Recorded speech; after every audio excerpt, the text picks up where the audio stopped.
Dentro de unos minutos tendrán ustedes en sus pantallas el primer episodio de una serie de 7 titulada Ciudades Perdidas. Y cuando ustedes hayan visto los 7 episodios, habrán trabado conocimiento con al menos 2 docenas de ciudades o cuasi ciudades a las cuales les cuadra perfectamente el calificativo de perdidas. Dicho esto, será bueno recordar que la palabra perdido, perdida, no es unívoca, sino poéticamente equívoca. Una ciudad puede perderse en un rincón del planeta y se puede perder también en el olvido, porque aún existiendo, aún viva, nunca hemos tenido la más pequeña noticia de ella, ni siquiera la información más simple que se puede tener de una ciudad, que es su nombre. También una ciudad se puede perder en su proceso de gestación, no llegar a serlo, abortarse. Incluso hay ciudades, y de ellas visitaremos alguna, que se nos han perdido a los occidentales porque nunca supimos de ellas. No supimos nunca de ellas por la sencilla razón de que tenemos la inveterada costumbre de considerar que nuestra civilización es la única, o por lo menos la superior, y que las demás no cuentan. Visitaremos también ciudades vivas y llenas de gentes y de hermosos edificios, y al verlas diremos, pero ¿cómo es posible que no tuviéramos noticia de estas maravillas? En cuanto a cómo surgió la idea de realizar esta serie, les diré que todo comenzó después de que hubiéramos rodado 2 documentales sobre una ciudad que todo el que la visitaba, nosotros incluidos, quedábamos impactados de su belleza estética, ante su belleza estética. Llegado el momento del montaje del material, se nos fue haciendo poco a poco evidente que a la emoción estética que producía esa ciudad, y ya les voy a decir su nombre, esa ciudad se llama Petra, se le unía otro impacto emocional tan intenso como el estético. Y ese impacto emocional lo producía su extrema soledad. Porque Petra está perdida dentro de un anillo de montañas altas y estériles, las cuales a su vez están perdidas dentro de un desierto perdido. Fue así como a Jaime Villate, el director de los 2 documentales, se le ocurrió la idea y dijo, ¿por qué no hacer una saga de ciudades perdidas que además produzcan un impacto estético? Salimos pues en busca de ciudades bellas y perdidas y el resultado fueron 5 documentales que ustedes van a ver precedidos por otros 2, los 2 de Petra, que algunos de ustedes ya habrán visto, pero nos ha parecido conveniente, nos ha parecido justo colocarlos delante de ellos, que la madre acompañe a las hijas.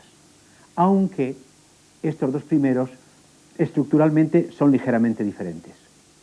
Y basta ya de presentación. Les invito ahora a ustedes a que nos acompañen a visitar la ignorada, escondida, hermosa e inolvidable Petra.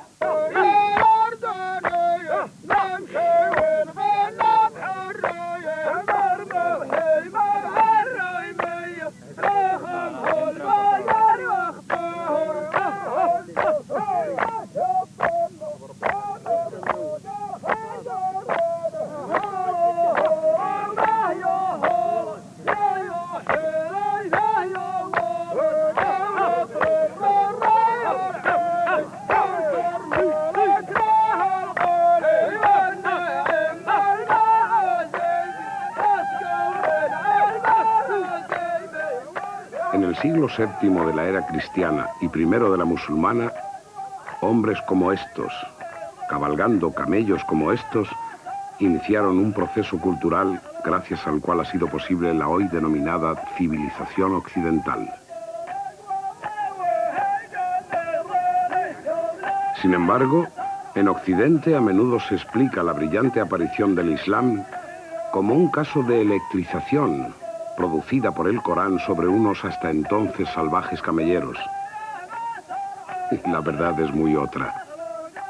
1500 años antes de la Égira, habían comenzado los árabes a civilizar la hostil geografía del desierto. Y se produjo una floración de reinos, de los cuales el más importante iba a ser el de los nabateos. Un reino árabe, antepasado de la actual Jordania, que comenzó a formarse más de 1000 años antes del profeta, en un extraño lugar al que los romanos denominaron Petra.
Alá dictó el Corán no a unos salvajes, sino a unos hombres que habían domesticado y humanizado el desierto, que habían llegado a la plenitud de los tiempos.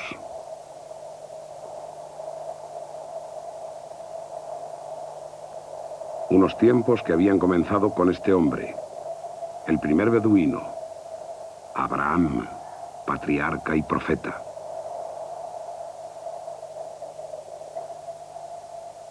La Biblia nos cuenta que viendo a Abraham que él y su esposa Sara habían llegado a la vejez sin que ella le diera un hijo, yació con su esclava Agar y de ella tuvo a Ismael.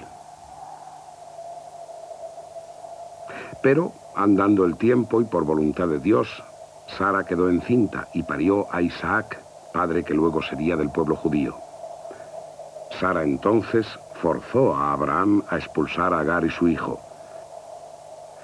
Se hubieron de marchar y al atravesar el desierto de Berseba, se extraviaron. Y una voz que venía de lo alto dijo: levántate, mujer, levanta a tu hijo y tómalo de la mano, porque yo haré de él el padre de un gran pueblo. Y así fue, porque Ismael es el padre de los árabes. Tuvo 12 hijos, el mayor de los cuales, si hemos de creer a la tradición, fue Nebaiot, padre del pueblo nabateo.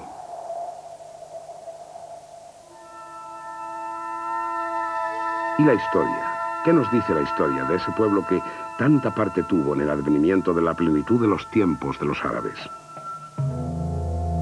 La historia nos dice que el reino nabateo se inició en la ciudad-estado de Petra y que estaba rodeada de desiertos.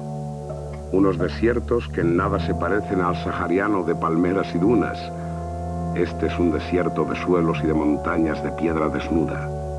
Es el desierto de la Arabia pétrea. Y esos cauces secos son los wadis, por los que solo corre el agua durante la brevísima estación de las lluvias. Por este wadi adelante vamos a dar al único punto cardinal, el noroeste, por donde Petra no linda con el desierto.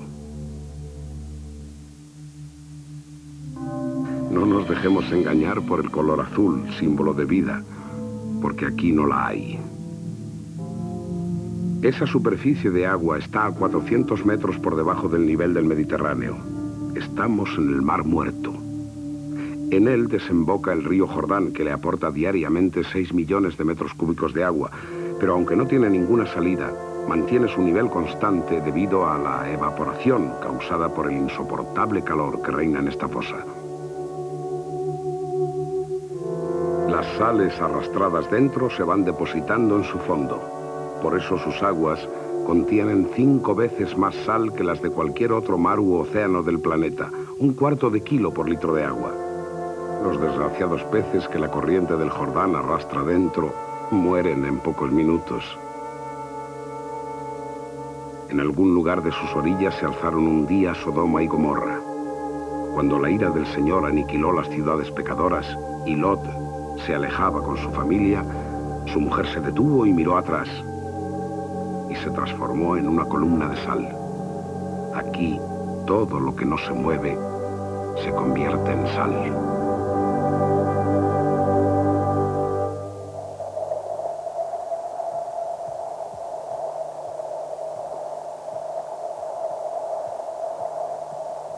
Solo con la domesticación del camello se hizo el desierto transitable para los mercaderes. Un animal capaz de pasar varios días sin beber, mientras transporta sobre su lomo una carga de 200 kilos a una velocidad de 40 kilómetros por día, puede convertirse sin duda en una espléndida fuente de ingresos, si esos 200 kilos lo son de incienso, oro, sedas, perfumes y especias. Así lo comprendieron muy pronto los nabateos, una tribu nómada del noroeste de Arabia.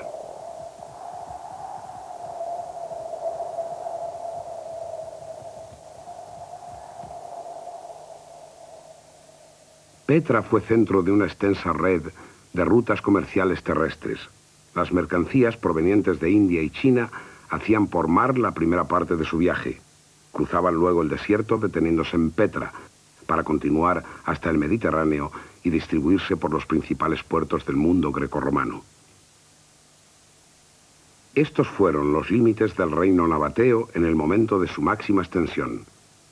La decadencia de Petra y su reino comenzó a partir del instante en que, ya ocupada por los romanos, estos eligieron a Palmira, más al norte, como centro de todas las rutas comerciales.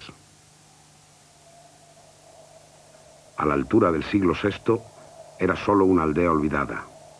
Estas montañas que la protegían se convirtieron ahora en su mortaja. Su nombre aparecía en los textos clásicos y en la Biblia, pero incluso los pocos eruditos que sabían de Petra ignoraban dónde podía estar ubicada.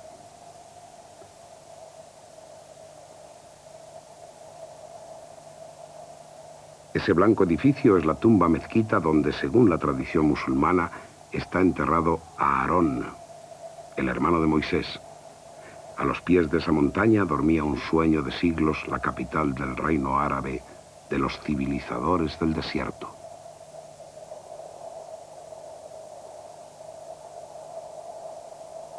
Hasta que en el verano de 1812, un viajero muy peculiar, que proveniente de Siria iba camino de Egipto, cruzó por tierras del antiguo reino nabateo. Aunque árabes eran sus vestiduras y su nombre, Ibrahim ben Abdallah, era en realidad un explorador suizo llamado Johann Ludwig Burckhardt.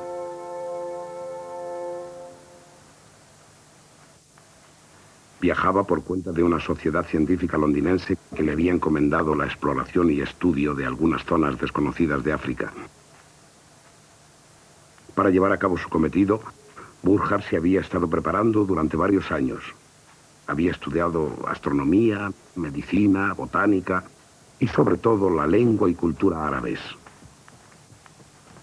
También se había endurecido físicamente con largas caminatas, ayunando, durmiendo en tierra y soportando temperaturas extremas.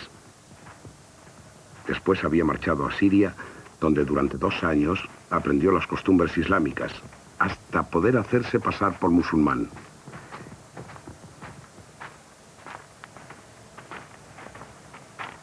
Su perfecto conocimiento del mundo del Islam le permitía doctas discusiones con las autoridades religiosas, quienes apreciaban sus opiniones.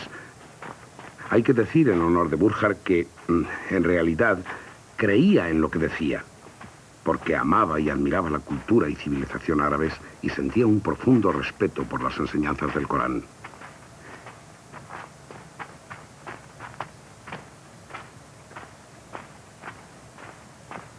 En un momento de su viaje comenzó a oír hablar de una ciudad muerta, cuajada de tumbas, templos y palacios esculpidos en la roca viva de unas montañas.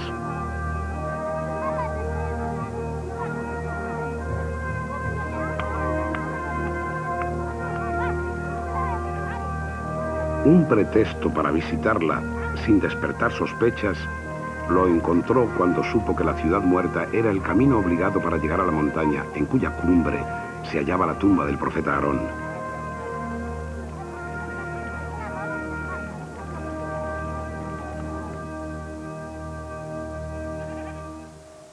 Le contó al guía que deseaba sacrificar un animal en honor del profeta.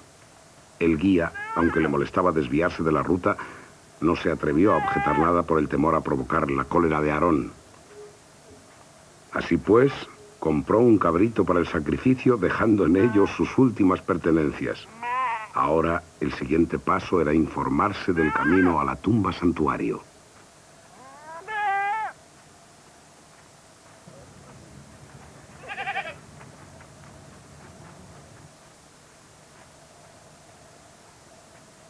وصلنا يم هالقول ندور الربيع لها الحلال وهالغنم ان شاء الله هالبلاد بخير والله انها ربيع ما هي رديه شلون هالطرش ان شاء الله انه زين والله انه زين ما ينسب ولا يلحم ديرتكم ان شاء الله انها زينه والله هالسنه انها زينه عين الله كل شيء عين الله عين الله رحنا والله عند ابو محمد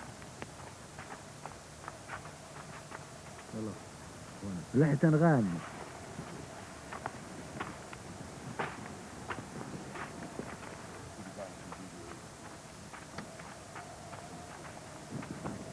السلام عليكم. يلا حيهم. يلا انت حيهم. يا هلا يا هلا حياك الله. حياك الله. حياك الله. يا هلا يا هلا يا هلا بيك. السلام عليكم. السلام ورحمة الله. عليك السلام. يا هلا. عليك السلام. يا هلا. يلا حي الضيوف. يلا حيهم. يلا حيهم. تفضلوا. تفضل. تسلم تسلم. يا هلا يا هلا. تفضل.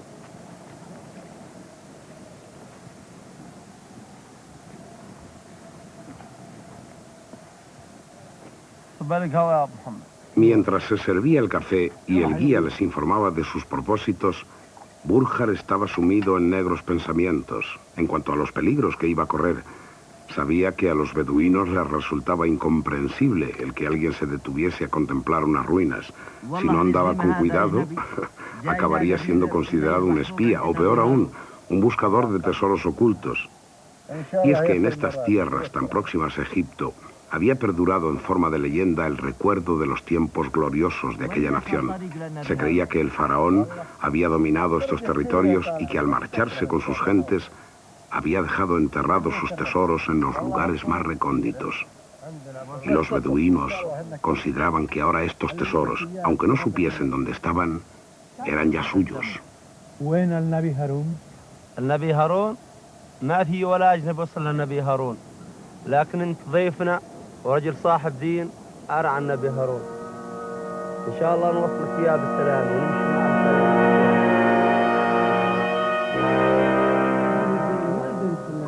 هذا النذر لازم وفيه على النبي هارون. وفي بس الضرب من يدين ما يقدر يكون النبي هارون.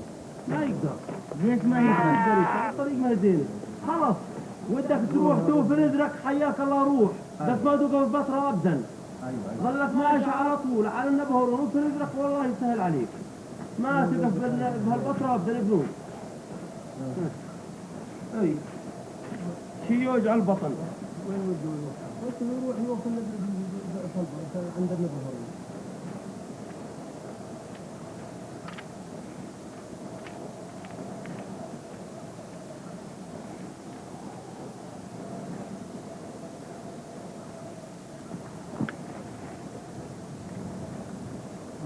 على اليمين. زين.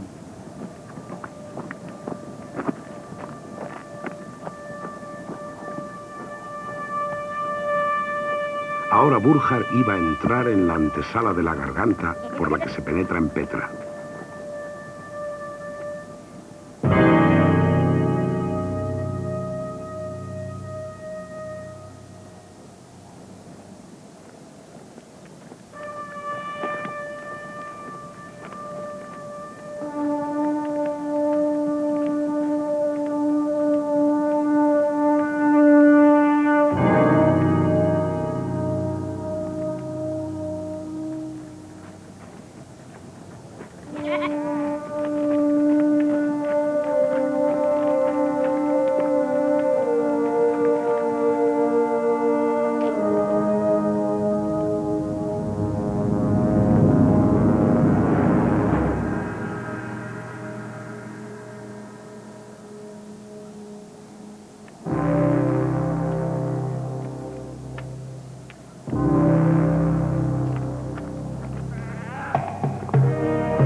إبراهيم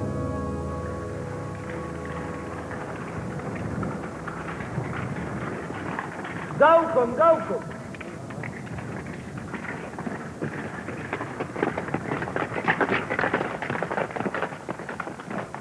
وعليكم السلام.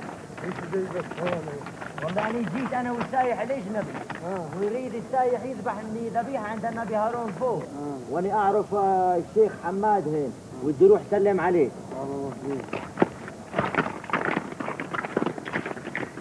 يلا اعقد.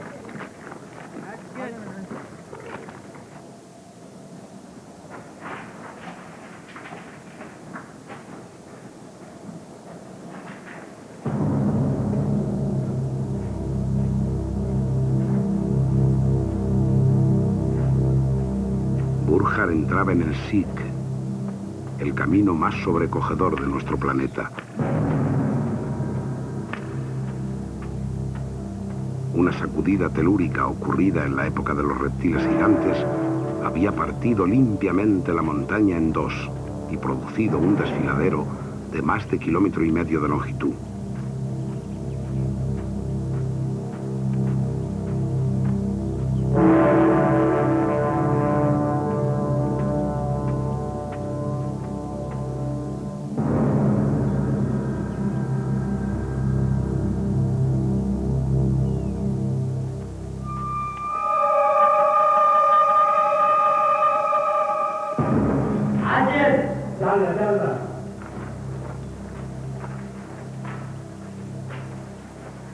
No era prudente detenerse, pero la belleza y las provocaciones arqueológicas del desfiladero quebrantaban su voluntad.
Solo una forma geométrica pura, tallada en piedra, podía ser el receptáculo de la presencia divina.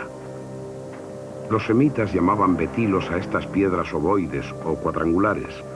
Significan a la vez Dios, casa del Dios y altar del Dios.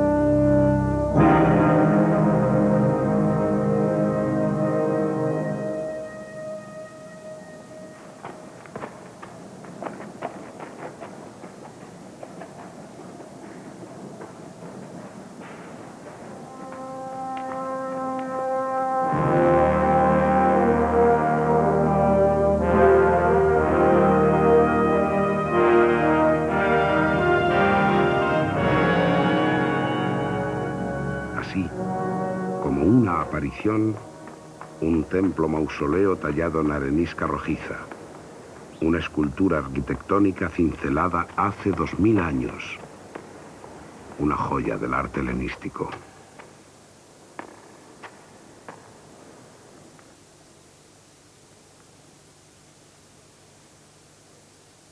Y en cuanto a esos arabescos de las paredes, esos estratos de colores suaves y colores violentos, esas calidades de pastel o de madreperla, nada tiene que ver con ellos la mano del hombre.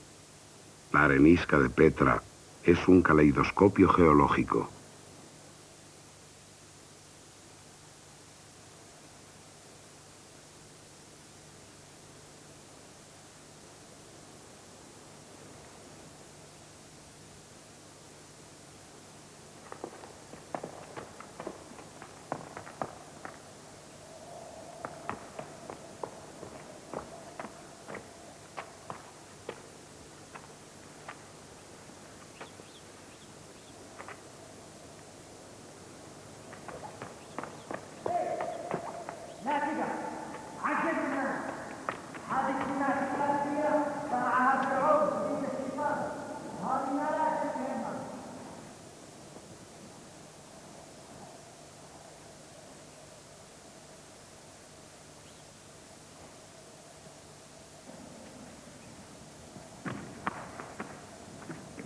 الله وحده هو الكبير.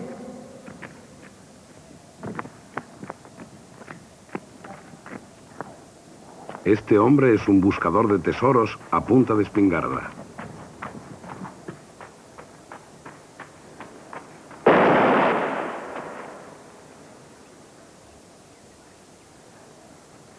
سويت بدوك على هاد يلا يلا ولا يهمك. Miles de beduinos de Petra han estado disparando desde que llegaron a sus manos las primeras armas de fuego contra la urna que corona esta fachada, creyendo que en ella había guardado el faraón su tesoro.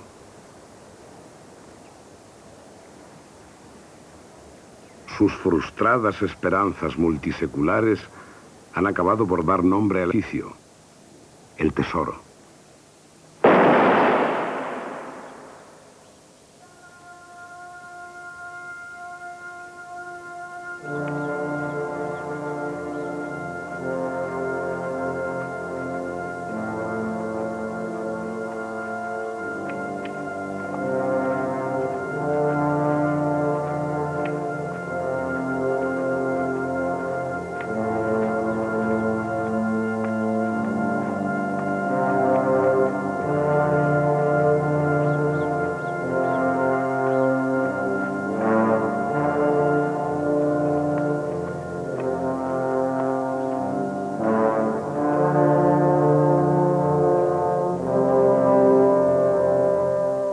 Una vez más, Burjar olvida la prudencia. La tentación es fuerte.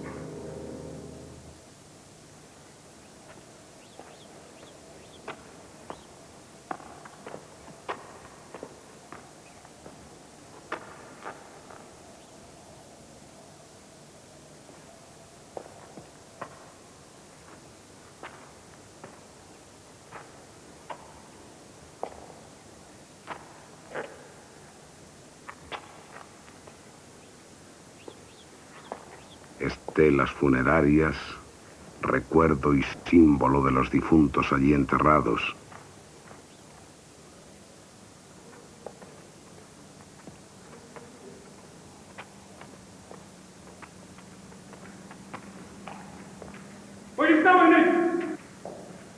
والله يا زلمة حنا بدينا نشك بنواياك ما هي جينا. إن جاي هذا أرضنا لتسرق الكنوز اللي منها، لكن والله ما تقدر تاخذ ولا قطعة نحاس صغيرة لأنها برضنا وملكنا. إذا بدكوا فيها يرخبوني وربوني. يلا يلا امشي.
يا سالم أريد هاشتي زين بالعجل.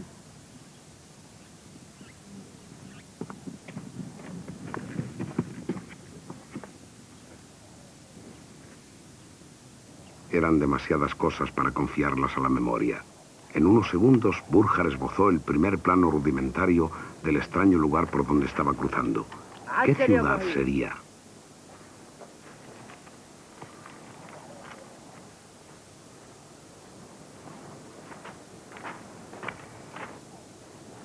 Al desembocar por fin en un valle, Burjar recordó un texto de Plinio el Viejo.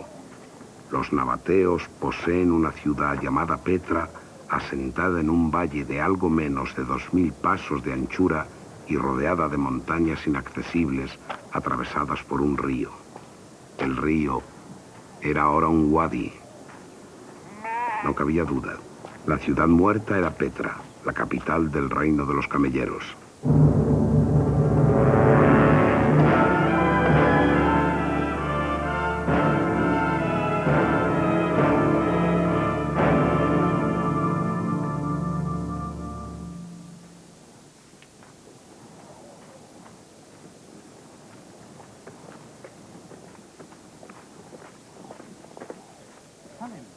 شو بدك؟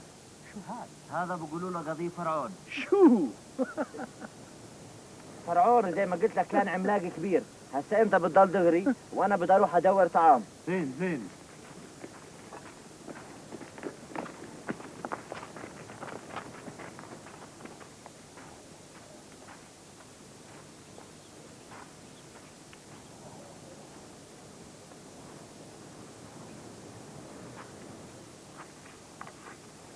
السلام عليكم. عليكم السلام. السلام عليكم. اهلين يا حاج. كيف حالك؟ هلا فيك. En cuanto el guía se marchó a buscar pan, Burjar volvió a arriesgarse y continuó tomando notas.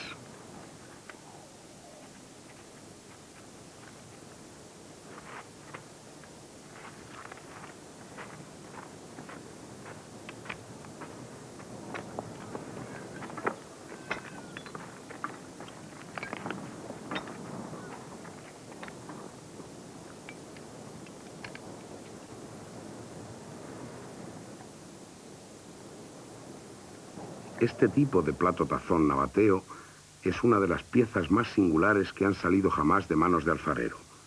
La delgadez de sus paredes puede llegar a solo 2 milímetros, levedad que ninguna otra cerámica del mundo ha logrado jamás. Burjar supo apreciar la rareza y originalidad estética de los fragmentos del plato y decidió conservarlos.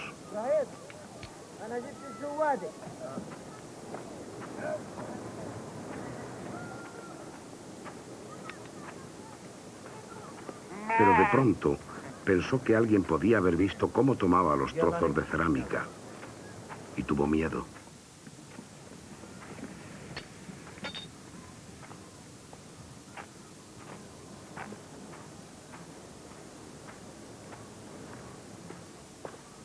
Cansado, fatigado no tanto por la dura caminata como por la constante tensión entre tanto asombro y tanto miedo, Burjar notó que le flaqueaban las piernas por aquella cuesta. ليش ما توفي ندركان؟ أنا شايف هيك.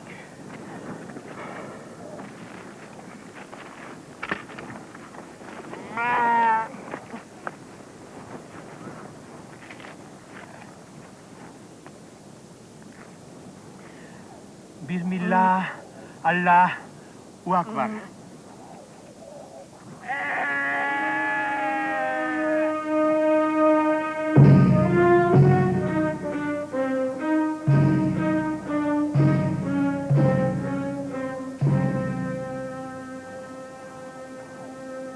Burjar se prometió sin duda volver a Petra una vez cumplida la misión que le había confiado la Sociedad de Londres para la que trabajaba. Era joven y creyó contar con vida sobrada para ello. Pero tras 5 fecundos años de viajes por Egipto y Arabia, una disentería acabó en 11 días con su vida cuando solo tenía 33 años.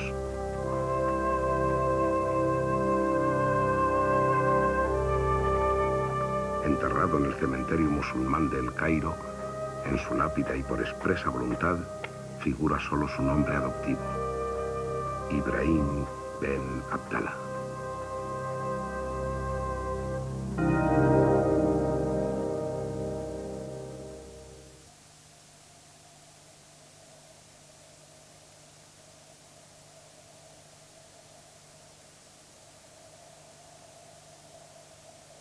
Esto es lo que queda de lo que fue un día el centro de la ciudad. Paralelo a su calle principal, vemos el cauce del Wadi Musa. Durante y después de las lluvias, corría por él un generoso caudal.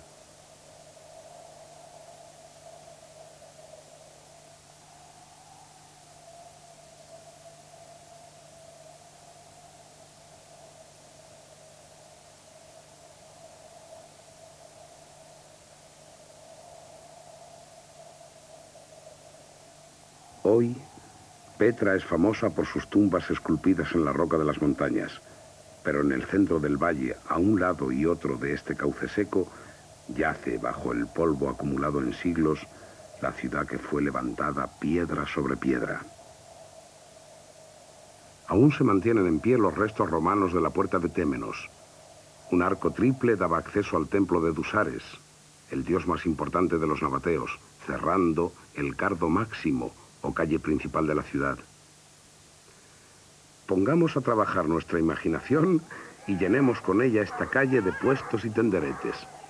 Coloquemos también en ella gentes venidas de la Arabia, de China, de Mesopotamia, de Egipto, de Grecia, de Roma, hablando todos a un tiempo en 100 idiomas y dialectos. Llenemos el mercado de gentes, mercancías y animales, asnos, cabras, y los inevitables camellos, las naves del desierto.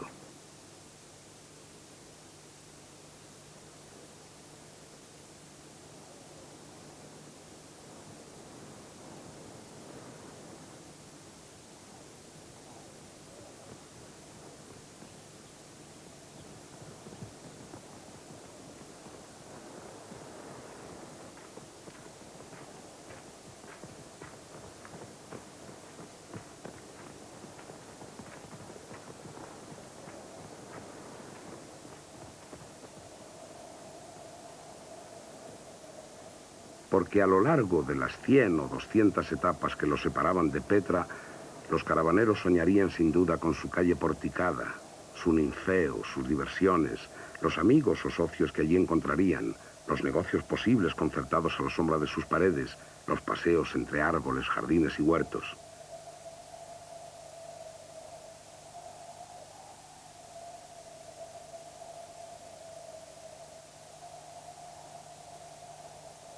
Llegar a Petra, atravesar el frescor de su calle principal y ofrecer sacrificios de acción de gracias a Dusares, el gran dios nabateo, en un templo cubierto de estucos policromados.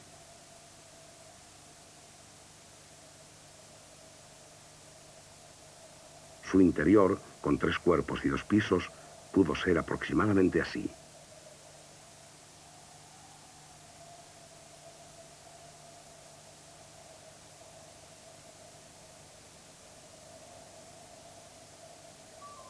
Hoy, aquel templo conocido como el Qasr al-Bent ofrece los únicos restos construidos, no esculpidos en la roca, que todavía se mantienen en pie en la ciudad de Petra.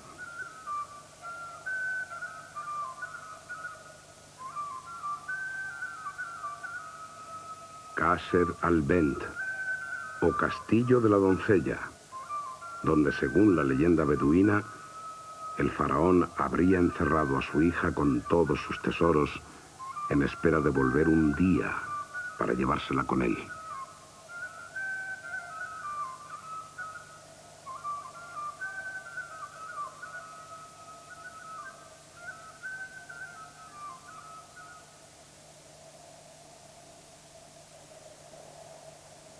Pero en este mar de piedras, en este desierto inhóspito y duro, ¿cómo fue posible tanta prosperidad? La respuesta está en el agua. Y en Petra llueve.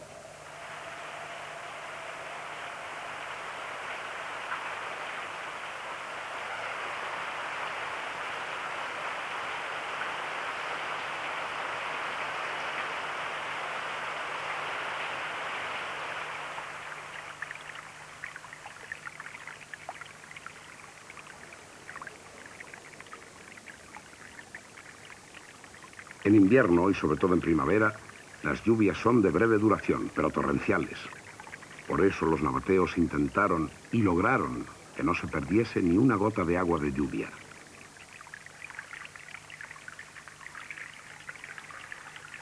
La cisterna excavada en la roca conserva el agua de la lluvia recogida por una red de canalizaciones.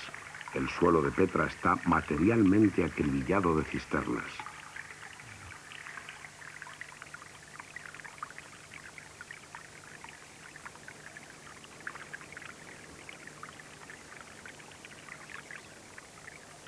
Porque la ciudad, pese a contar con varias fuentes perennes dentro de su perímetro, necesitaba mucha más para satisfacer las necesidades de la población estable de 35.000 habitantes, a los que había que sumar una incalculable población flotante constituida por los caravaneros y sus camellos. Además, el agua era indispensable para los cultivos y jardines y para dar de beber a cabras y ovejas. Y tanta agua llegaba a tener después de las lluvias que pudieron permitirse una fuente monumental en la calle principal.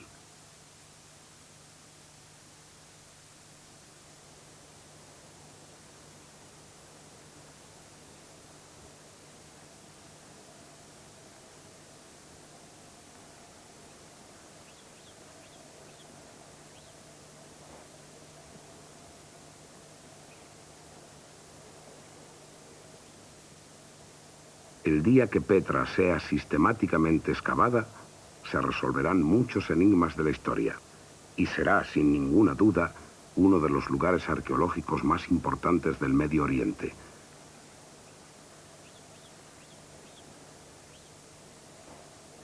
En cuanto se tira de pico y pala, comienzan a aparecer sorpresas. Muros, escaleras, estucos, columnas, pilastras, edificios enteros que esperan bajo los sedimentos multiseculares del Wadi Musa.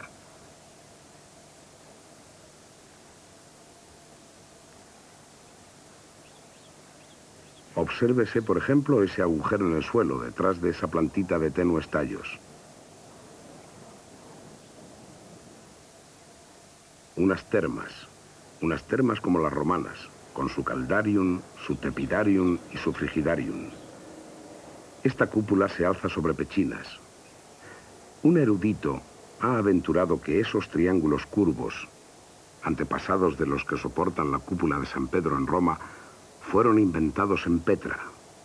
En el corazón del desierto de la Arabia pétrea, estas termas podían ofrecer baños, masajes, sauna, corte de pelo, afeitado o arreglo de barba, depilación del vello del cuerpo, y todo ello, sin duda perfumado por esencias provenientes de todo el mundo conocido.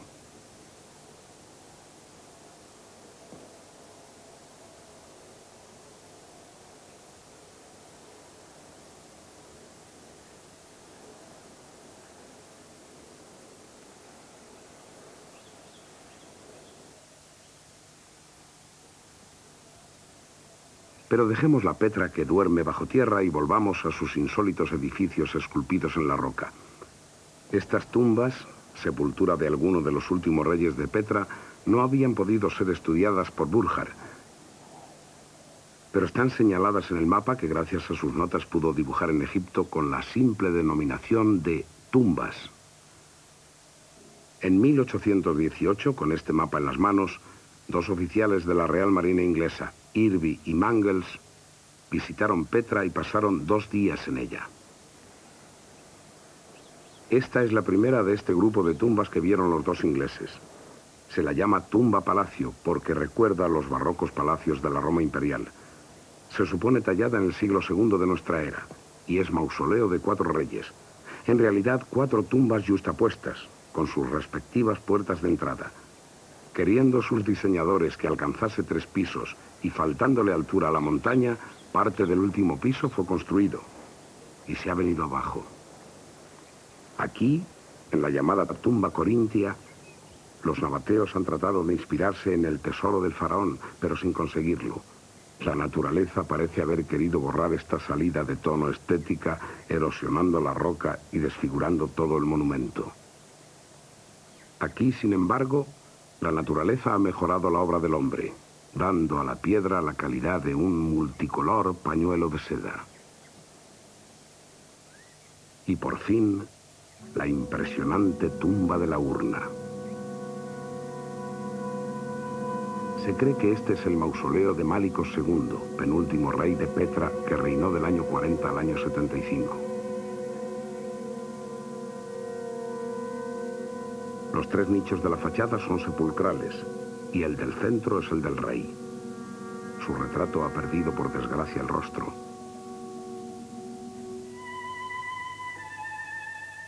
La secuencia de bóvedas de la parte inferior es de época bizantina, cuando Petra era ya cristiana y sede de un obispado.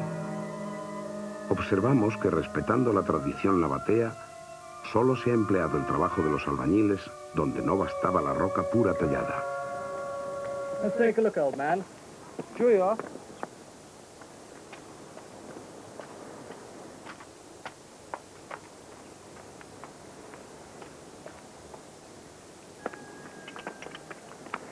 Del mismo modo que Burkhard, los 2 caballeros ingleses decidieron que por razones de seguridad lo mejor era vestirse como los árabes, pero careciendo de las vivencias de aquel, las ropas que se pusieron estaban inspiradas en las fantasías que sus lecturas de las 1001 noches les había provocado. A los beduinos de Petra, aquellos 2 hombres debieron parecerles unos locos. Y quizás se beneficiaron del respeto que todas las culturas primitivas sienten por el demente.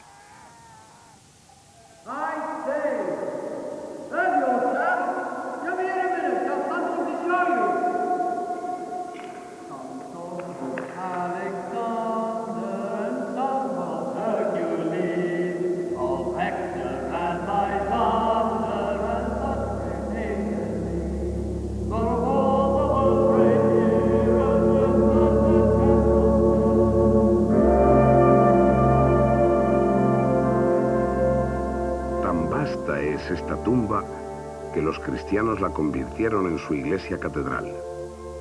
Hoy, la naturaleza, verdadera coautora de la belleza de Petra, ha convertido este interior en un templo del arte abstracto.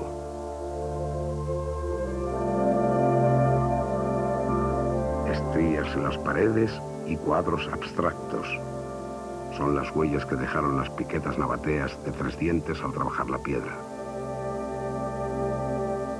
El golpe nabateo de 45 grados.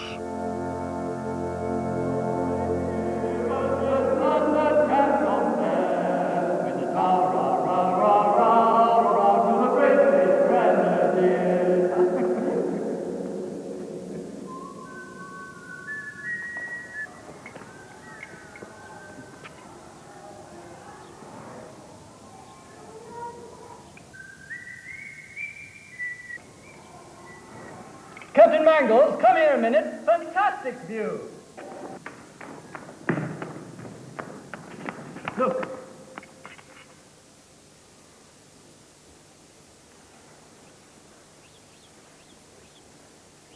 By George, what have we discovered? Aquella enorme urna debía sin duda coronar un edificio de gigantescas proporciones.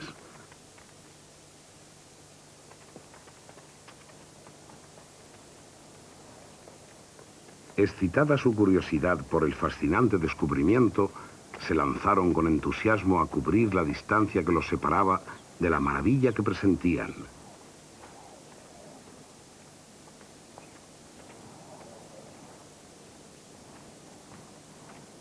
Pero en Petra, más que en ningún otro lugar, la línea recta no es la distancia más corta entre 2 puntos.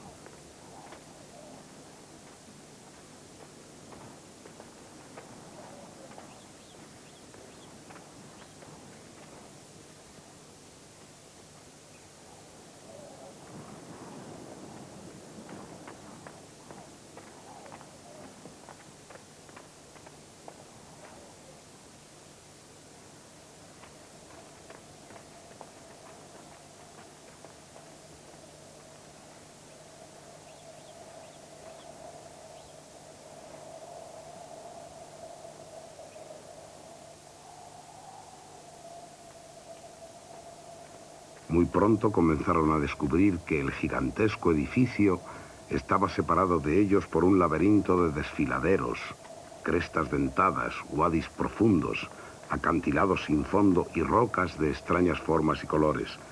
Era la fascinante geografía de Petra.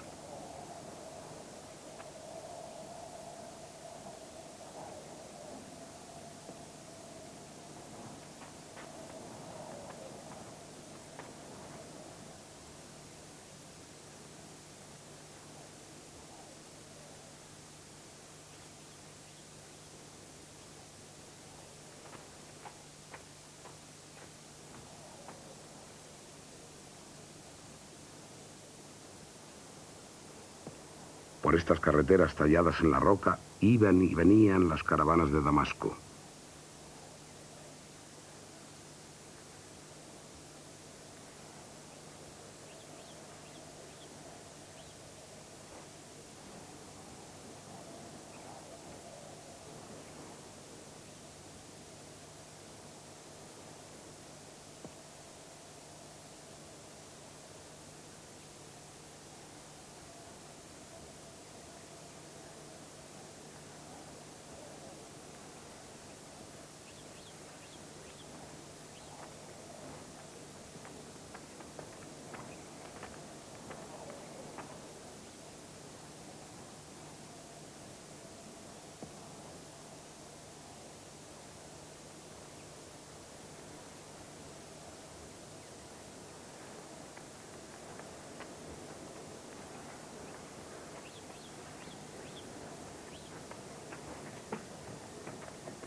Let's give up, old chap. Not yet. Ahora sabían que estaban muy cerca de su objetivo, sabían que estaban al mismo pie de la montaña del monumento de la urna, pero ¿por dónde ascender?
Agotados físicamente, apenas les queda sensibilidad para gozar de esta pequeña fachada que aparece ante ellos cerrándoles el paso, y que en realidad no es una tumba, sino un triclinio funerario, es decir, un comedor donde los parientes y amigos del difunto celebraban banquetes conmemorativos. El león, el animal de la suprema divinidad femenina adorada en Petra, Aluza, la poderosa, identificada con el planeta Venus.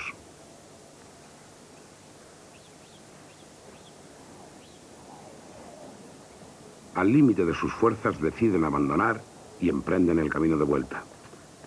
Pero solo por muy poco no habían dado con el verdadero camino. Este hombre, 8 años después, enfilaba una larga sucesión de escaleras que le llevarían al monumento de la cumbre. También él se había servido del mapa de Burckhardt, enriquecido con los nuevos lugares visitados por los 2 oficiales ingleses.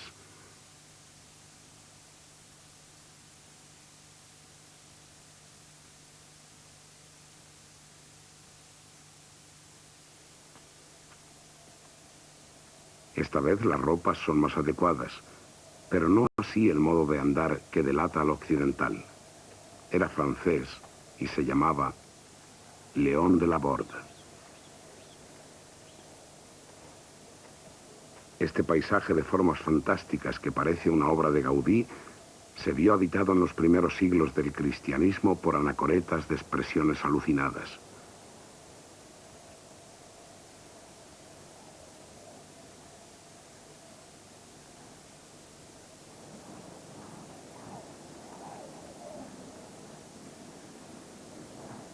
Y por fin, la inalcanzable meta de las carreras de Irving Mangels, el Deir o convento de Petra.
nacimiento en Petra expresa como este el momento clásico del modo de pensar, sentir y desear de aquellos árabes.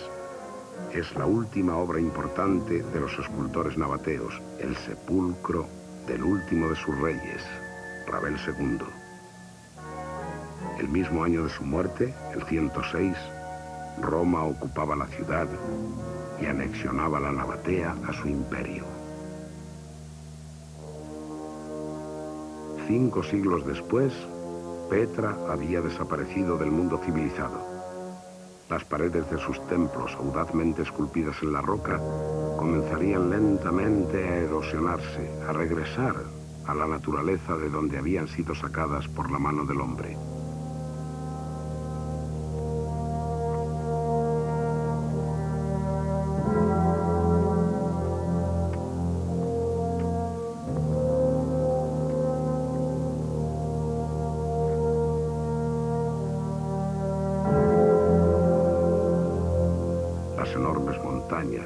Las gargantas sin fin, la roca misma sobre la que fue esculpida, iban a ser el silencioso cobijo, la inmensa tumba de Petra, la capital del gran reino árabe del desierto.